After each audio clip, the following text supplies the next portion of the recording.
I hate everything. Let's talk about some books. Do you like me standing up? What a concept. I'm tall. So I read Woman in Black, like half of it, because I had just recently seen a stage production of it, and I was like, oh, I want to read the book again. And like I said, I read like half of it, and I was like, okay, wow, the stage production is very accurate. I mean, it has this weird framing device of like the main character, whatever his name is, Arthur Kipps. He's like telling it to this person, and the person is acting it out for him as a sort of like closure of the horrors. But it's basically the story. It's a really good story. It was a really good stage production. But I've read it before. I know it. And I was like, okay, cool. It's basically the stage production, and I just watched that, so I'm good. Cool. Then I read the Dungeon Crawler Carl series. I have the first 3 in the hardback, but he's released up to 7 at this point, but the other ones are just ebooks and audiobooks and like an initial paperback run, which I don't have. I read the ebook version. I read through the 6th. The 7th one, I'm waiting on reading it because my husband Darius was like, hey, you should really read this series. It's really good. And I was like, oh, okay, fine. After like 6 months of him begging me to read it. And I was like, oh, wow, yeah, this is really good. And I pounded through the first 6 books within like 3 months, 2 months even. And he hasn't read the 7th book because he has dyslexia, so he can't do ebooks, so he listens to audiobooks, and the audiobook for the 7th book doesn't come out for another like 2 or 3 weeks. So I'm waiting on reading that one until he can read it, and we'll read it together, and it'll be a fun time all around. It's a really good series. It's I found this, which is a pretty good indicator of like the storytelling, the style of the prose, the like themes of it. It's hard to describe. So but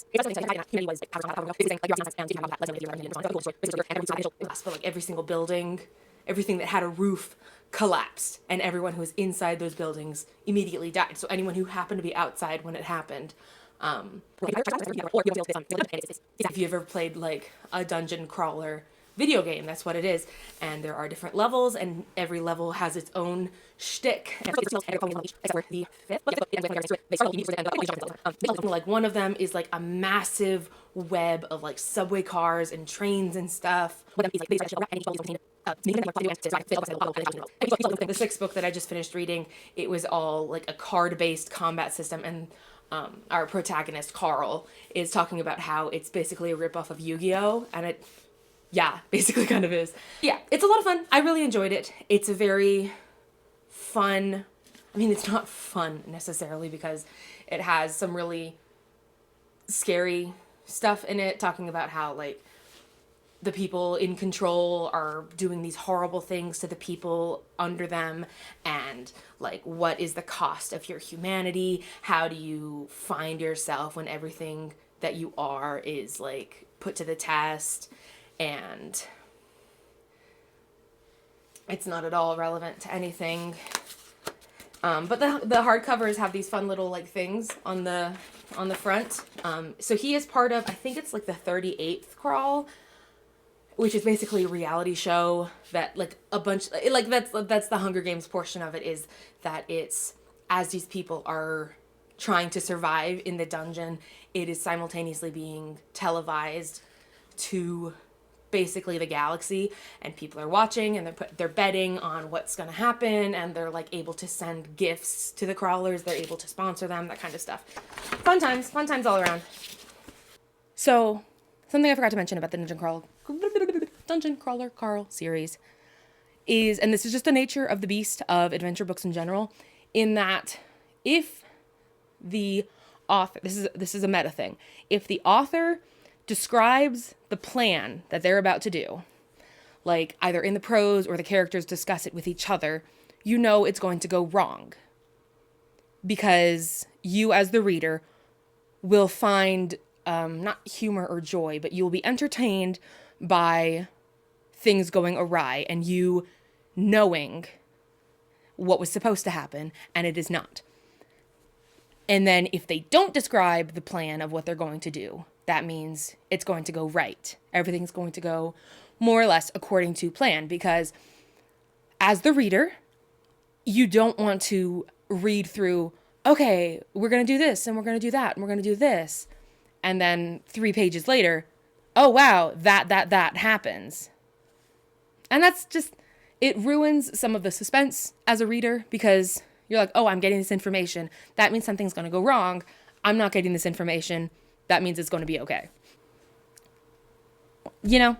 Okay, anyway. But like I said, I'm not going to read the 7th book until Darius can read along with me and we can read it together. So, what am I going to read next? Who freaking knows? Let's just pick something. In my app, which has all of these books, all of our like coffee table books that are sitting right over there, and all the books in the garage, I have 1,000 books. I did it. I win. Am I going to keep getting books? Of course. Of course. Why would I stop? I still have space. See? See, you can see right here, there's a little space right here. See, I still have space. Therefore, I can get more books. So there. What should I read? Something that will help me with the horrors that exist in our humanity. I love it. I love it. I love it. I love it so much. Something fun. Something easy. Should I read another Titanic book? Kind of want to read another Titanic book. Ooh! Is this the one that has werewolves? 18-year-old Tess Davies is determined to escape the wealthy, troubled family she serves. It's 1912 and blah, blah, blah, blah, blah.